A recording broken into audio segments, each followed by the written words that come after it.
The final route. The night the first passenger disappeared was thick with fog. It was the kind that clung to your skin, crawled under your collar, and whispered cold secrets into your ears.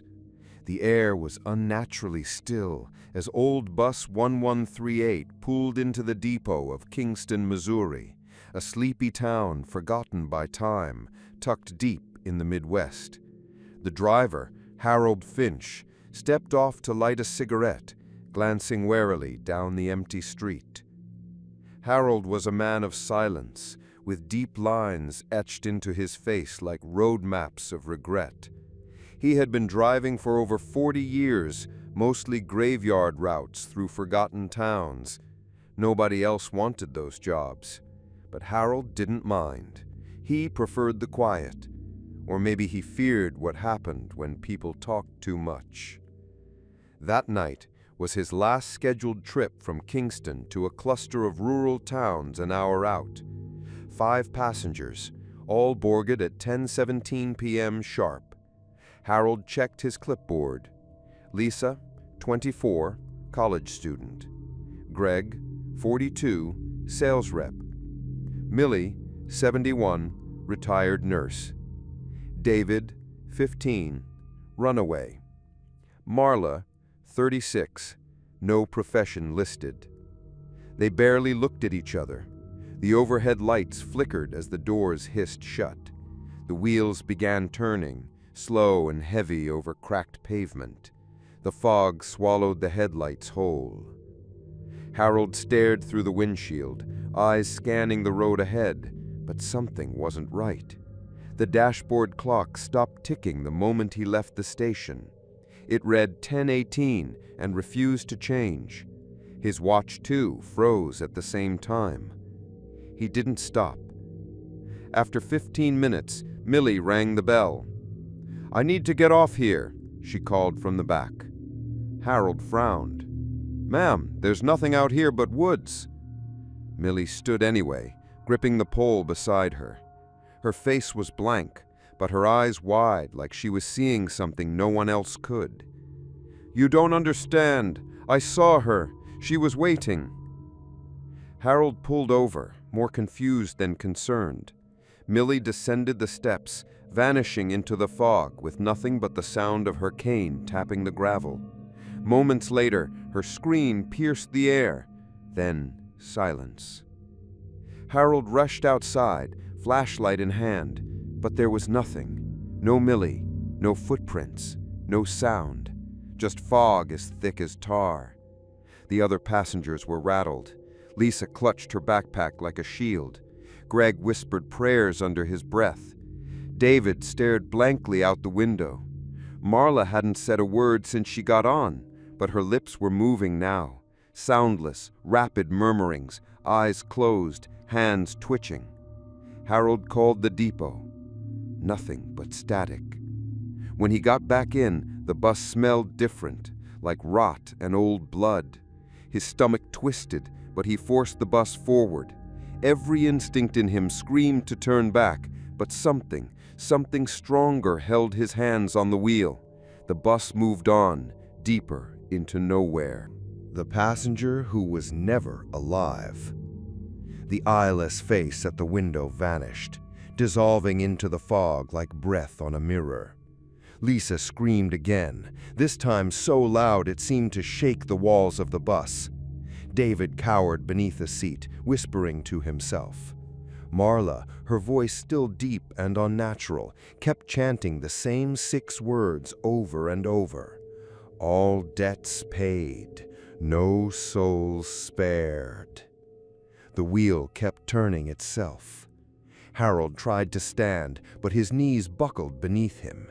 His veins felt like they were filled with freezing lead. He reached for the emergency brake, only to find it covered in what looked like black mold. It pulsed when he touched it. He recoiled in horror. The interior lights flickered back on, revealing the bus's true condition. The seats were no longer their dull brown vinyl. They were torn, stained with what looked like decades of blood and bile. Graffiti that hadn't been there before sprawled across the windows in a dozen different languages. Some of the words burned the eyes to read. Lisa whimpered as she turned and faced the rear of the bus. "Where's David?" David spun around. The boy was gone. Only his worn sneakers remained, placed neatly under seat 17, toes pointed outward. In the seat above them was a piece of torn notebook paper, scribbled in uneven writing. "I didn't run away. I was taken." Marla stopped chanting. Her eyes snapped forward and locked onto Harold. "It's begun," she said. "What's begun?" Harold rasped. Marla's lips curled into a smile that didn't belong on her face. "The collection. It happens every 50 years. This bus, this exact route. You think you're taking people somewhere safe, but you're really delivering them." Harold's stomach churned. Delivering them to who? The bus lurched violently to the left. Outside, they were no longer in Missouri.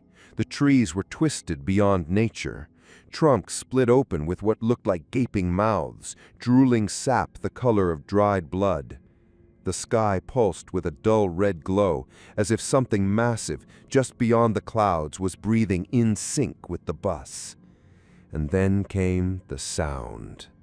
A slow, heavy dragging across the roof of the vehicle. Like claws, like someone or something was crawling across the top, searching for a way in. Lisa ran to the front. "Please, you have to stop this thing. I don't want to die here." Harold turned to her. "Neither do I." But he could feel it happening. His fingers were stiff. The skin on the back of his hands had begun to wrinkle, dry out, and crack. He touched his face in horror and felt stubble where there had been none before. His beard was growing, his bones ached, his spine creaked. He was aging. Lisa gasped. "Your eyes, they're turning gray." Marla nodded slowly. "It's happening faster this time." The radio crackled again. A new voice, one that didn't belong to anyone human, whispered, "Passenger count 3. Driver near expiration. Replacement required. Route 0. The skeleton in the mirror grinned wider, its jaw cracking as it moved. Harold blinked. When he looked again, the mirror showed nothing at all, just darkness, infinite and total. He staggered backward, breath ragged, shotgun lowered to the floor. Marla sat calmly in the front seat, watching him. She looked neither frightened nor surprised. "You were always going to end up here," she said, as if reading a script written centuries ago. "Once you step onto Route 0, you don't get off unless it lets you." "Route what?" Harold croaked. Marla pointed out the windshield. Where there once had been forest and fog, there was now a narrow, endless stretch of road paved with cracked stone slabs, each engraved with names, thousands of them, carved deep and smeared with something red. On each side of the road stood crooked, rusted signs that read, "Route 0, passengers only, no return trips." Harold's stomach dropped. The bus rolled forward without his touch, each bump in the road whispering names as it passed. He could hear them. Lisa, Greg, David, Millie. Names not from this ride, names of passengers long gone.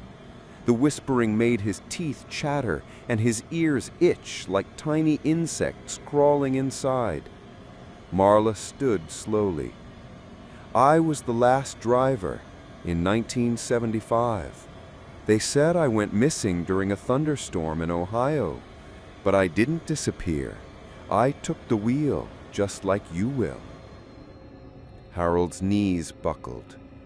"You're not even real," he rasped. Marla tilted her head. Her eyes flashed a deep crimson.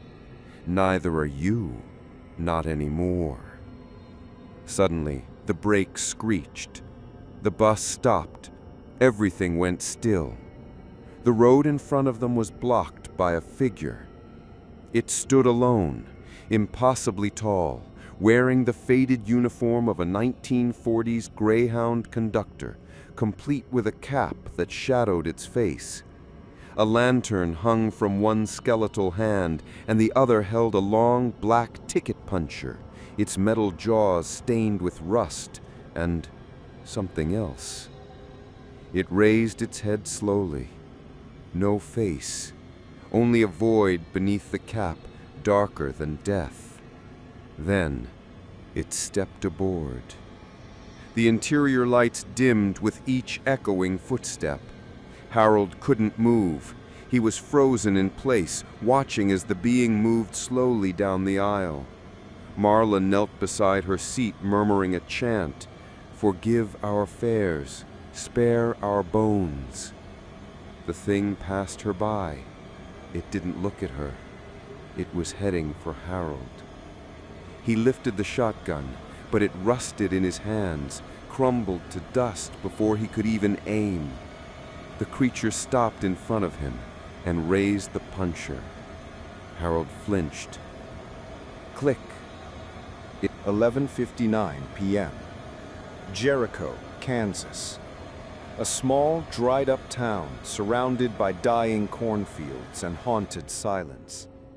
The only sign of life was the flickering street lamp at the edge of Route 7, where 6 tired souls waited at the rusted bus stop shelter.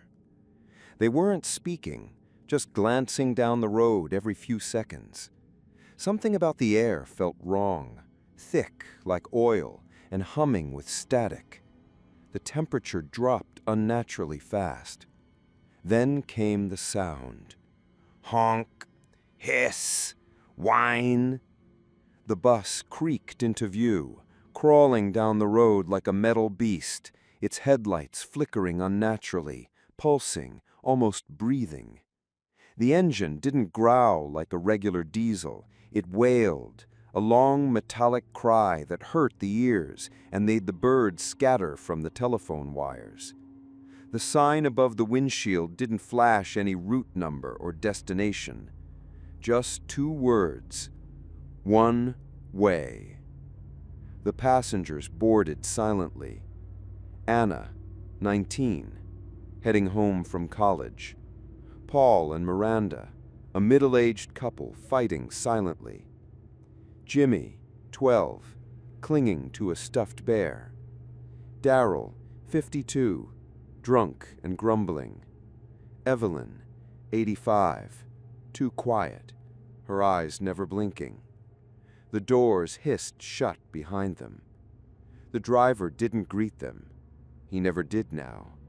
Harold, or what was left of him, simply stared forward, skeletal hands wrapped around the wheel like the metal was part of him. Anna frowned.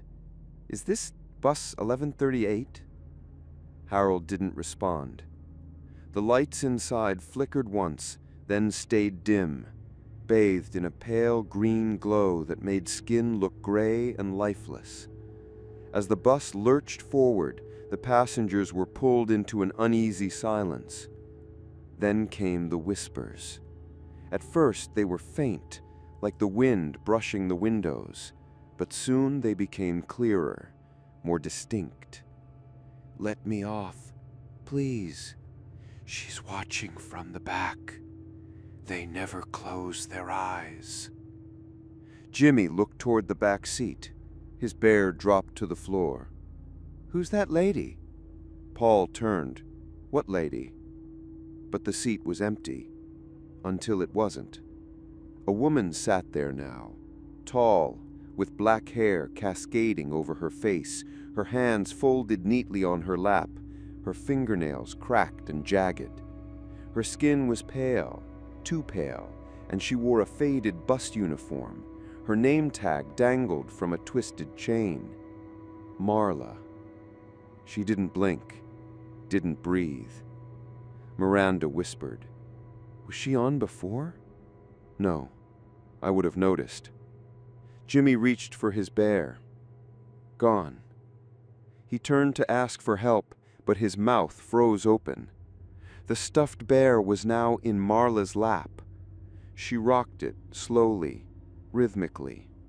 Harold saw it all in the mirror, but he couldn't stop the bus. Not anymore. Anna walked up the aisle. "Excuse me, driver, I think someone left." She stopped mid-sentence. Harold turned his face toward her. The voice on the intercom dissolved into static, but the message lingered in the air like smoke. Too late to turn around. Paul and Miranda sat frozen, hands clasped tightly together, both trembling. Anna wiped tears from her cheeks, muttering to herself. Jimmy stared blankly at the floor. Evelyn, still standing, hadn't blinked in minutes. And Harold could feel something changing. It wasn't just the route. It was the bus itself. The ceiling pulsed slightly with each breath the vehicle seemed to take. The windows had become fogged from the inside, leaving smeared handprints across the glass, some appearing and disappearing with each flicker of the overhead lights. He gripped the wheel tighter, knuckles like ivory. Something was coming, and he could feel it beneath them. She was waking up. He could hear her.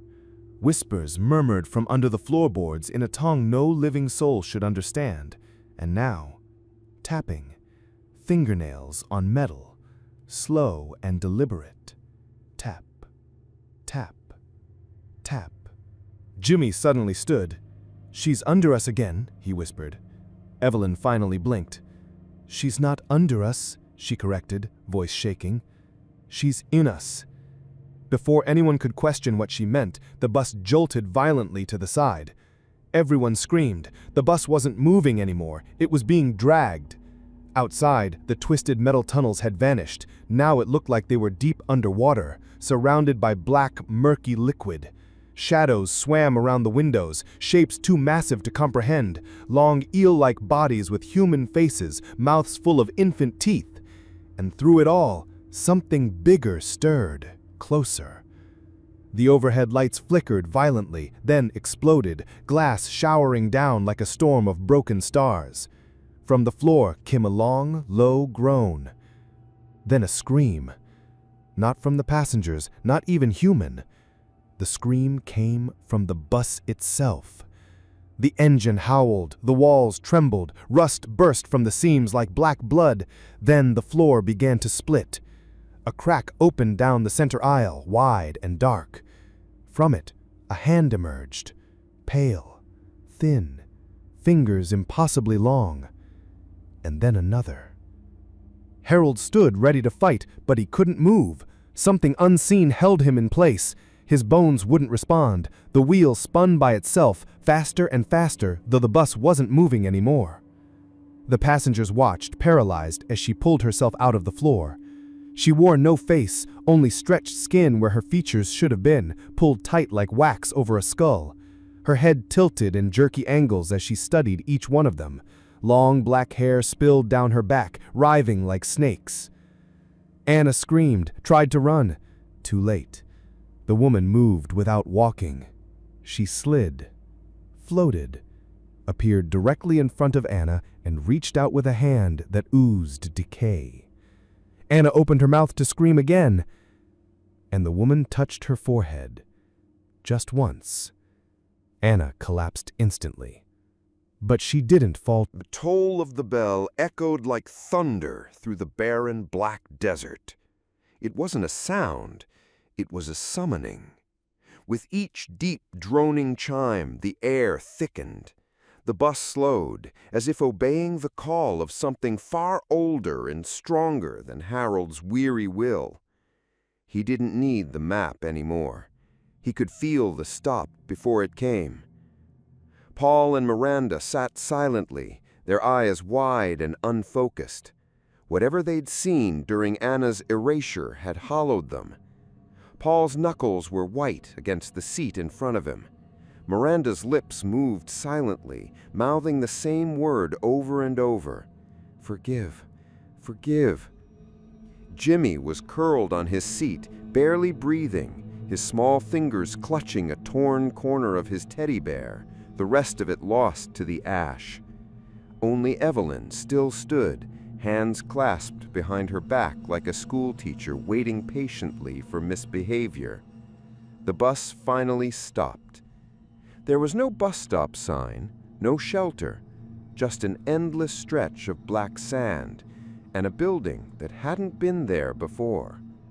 A tall, crumbling structure shaped like an old courthouse with towering spires, shattered windows, and a massive door at its center. Carved into the arch above it, "The bellman collects what time forgot." The door creaked open on its own. No one moved until Evelyn. She turned to Harold and gave him a slow nod.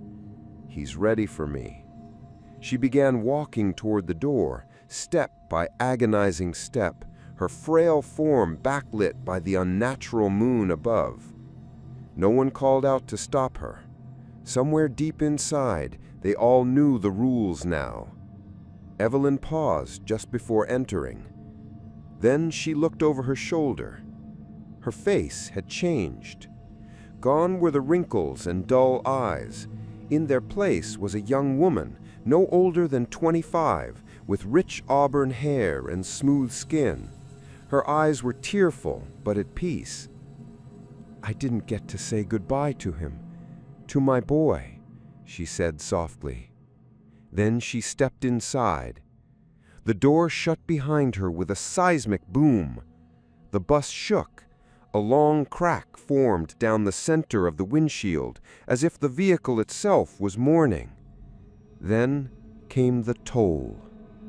Dong! The bus's overhead lights went out. Dong! The intercom crackled. "Fare paid." A gust of wind howled through the cabin, carrying Evelyn's voice, faint and ethereal. "Tell him I didn't mean to leave." Then silence. Harold sat frozen, both hands on the wheel. He could barely breathe. He looked into the mirror. Now only 4 passengers. Another name scratched itself into the ceiling above Evelyn's old seat. "Paid in full. Evelyn Marshall, born 1938, died, ? And beneath that, "Fare collected, soul returned to debt." Miranda sobbed into Paul's chest. Jimmy watched silently. The engine groaned and then restarted itself. The bus turned on its own, and they were moving again. But this time, the desert warped. The black dunes rippled like a liquid sea. The spires in the distance twisted like corkscrews. The very sky fractured and stitched itself together. The road narrowed. Bone arches loomed overhead, casting long, claw-like shadows through the flickering bus lights. Each arch they passed under creaked like a coffin lid being pried open. Beneath the tires, the ground was no longer just bone, it was skulls. Thousands of them fused into a road that stretched into eternity, each with their mouths open as if screaming silently for release. The sky had split open like a wound. Where once there were stars, now there were gaping voids, black holes that bled red mist and distant whispers. The repeater's loop. Harold had never reached this part before. No driver did, until they became permanent. Harold's skeletal hands twitched involuntarily against the wheel. The symbols carved into his bones were glowing now, each one a sigil of binding, burning with the memory of every soul he had carried. He tried to fight it, to resist, but it was like holding back a tide of centuries. Miranda sat alone now, cradling Paul's wedding ring. Her lips were cracked and dry. Her eyes were open wide but empty, like her mind had already checked out. And Jimmy, silent and small, sat with his head against the window, humming a song only he could hear. The radio buzzed again, but it didn't speak this time. It sang, a children's lullaby, off-key and slowed down. Ride, ride, ride the road, never turn your head. The toll is paid, the soul is gone, you'll join the silent dead. Miranda began crying again. Jimmy stopped humming. The bus slowed to a crawl. A massive stone gate blocked the road now. It rose from the road like a mountain, forged from gravestones, memorial plaques, old bus stop benches, all etched with names. The name at the very top, carved in fire, was Harold Finch. Harold tried to stop the bus. It didn't listen. The wheel moved on its own, and the gate began to open. Beyond it, an impossible sight. Another bus, exactly the same as his, parked at the edge of a cliff that dropped off into a swirling void of red and black. Its door stood open. Smoke curled out from within. Harold squinted.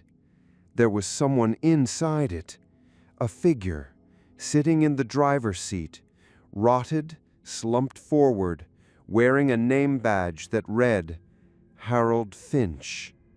He gasped. Jimmy whispered behind him, "That's you." Miranda shuddered. I think we've been here before." The bus lights flickered violently. Outside the window, a loop was beginning. Harold's own memory repeating in fast motion. Scenes from earlier played like a broken film reel.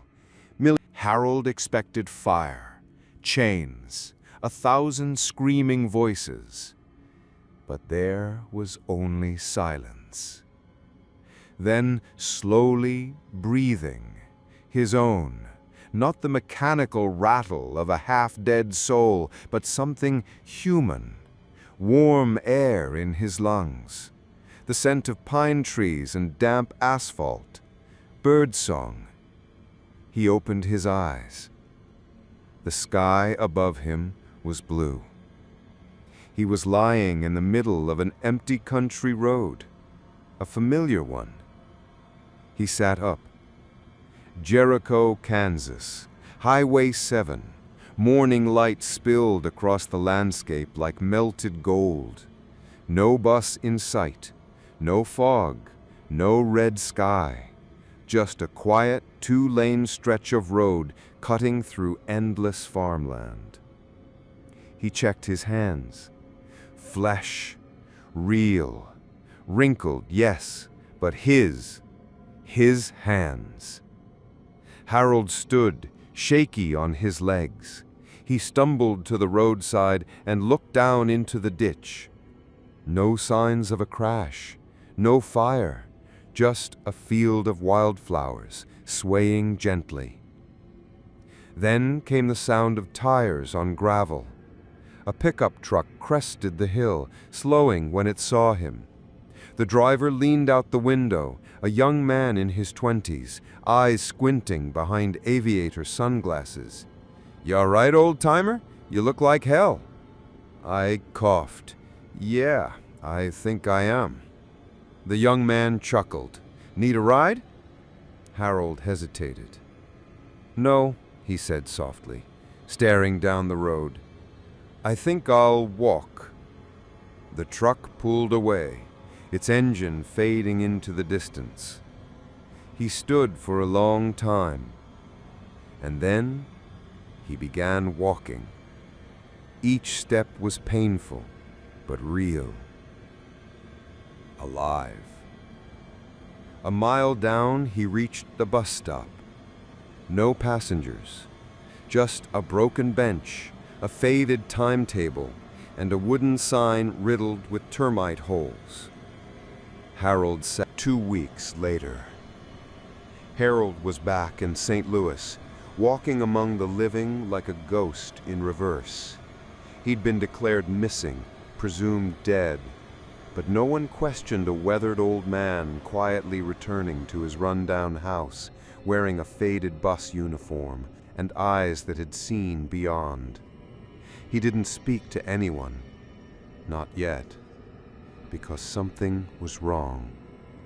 Something had followed him.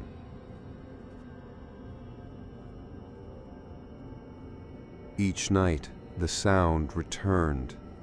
Brakes hissing, a bell tolling, whispers in the pipes. The loop was broken, but not destroyed. He'd bought time, not salvation. Harold sat at his kitchen table, turning the pages of an old bus ledger, the one that used to sit on his dash. He'd found it in his mailbox that morning, wrapped in twine and soaked with seawater. The first page was blank. The second contained only one name: Jimmy Bowers, unpaid. Harold's hand trembled. He turned to the third page. It was full.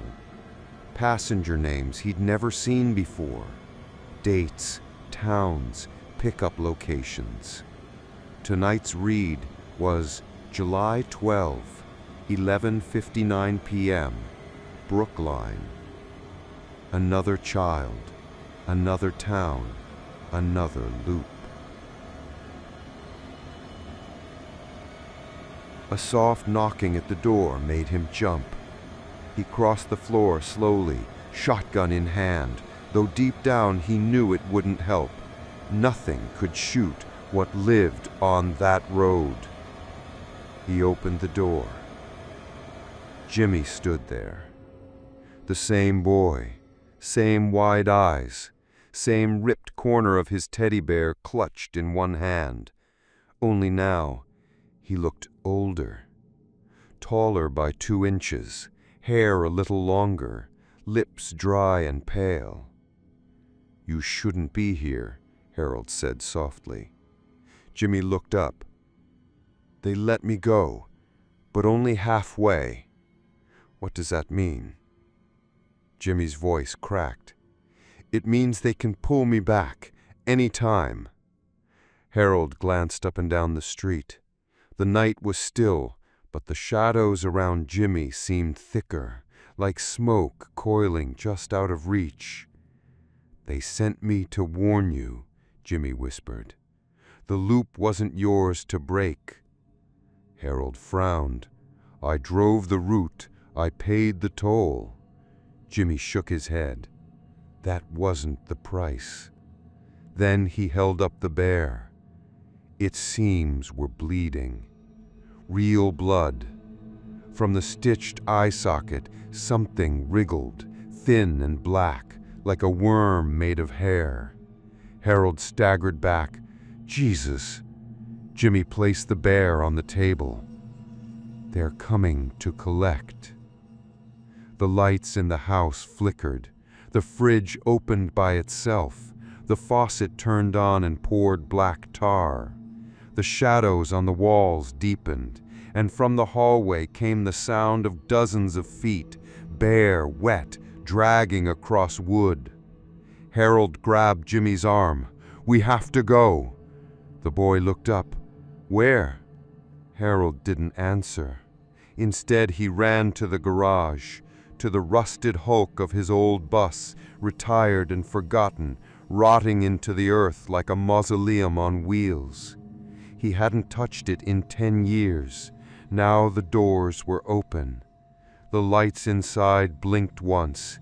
He helped Jimmy into the passenger seat and turned the ignition. The engine didn't purr, it screamed. Every gauge burst to life, and across the windshield, words burned in black fire. "Return fare. One way only." The bus rode quietly now. No cries, no screams, no stops. Only the hum of something ancient and mechanical, half machine, half mind, rolling through dimensions no map could chart. The headlights pierced through smoke and memories. The sky above was cracked glass. The ground below was every road that ever ended in grief. Harold sat at the wheel, not because he wanted to, because he was the wheel. His body had changed, not completely physical, not fully spectral.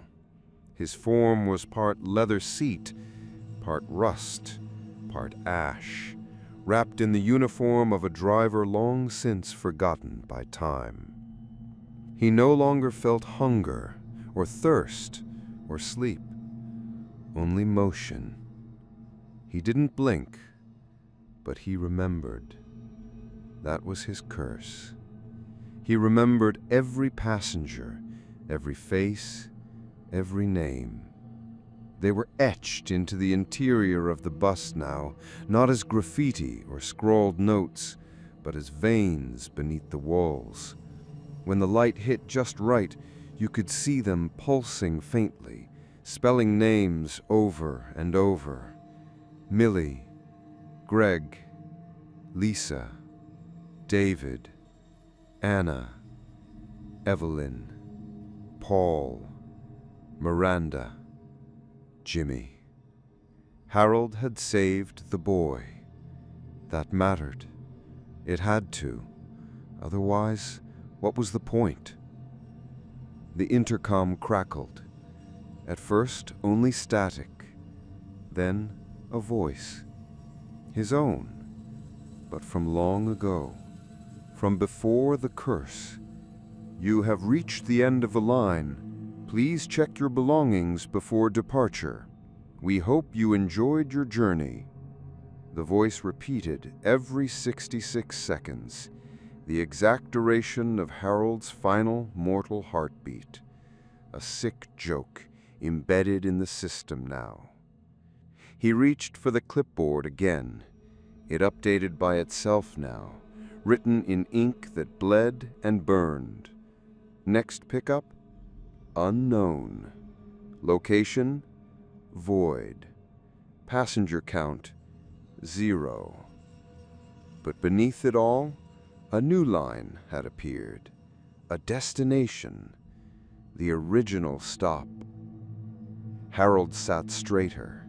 He knew that place. He remembered it.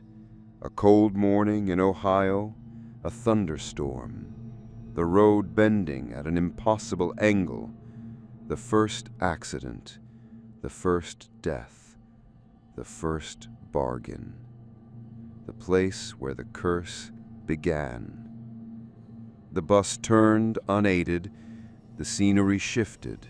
Forest gave way to burned soil, then snow, then ruins, then a foggy road with twisted trees leaning over it like mourners at a funeral. The original stop. A metal bus sign, still standing after decades, creaked in the wind. The bus slowed, stopped. The door opened, but no one boarded. Harold sat waiting. The wind howled. Then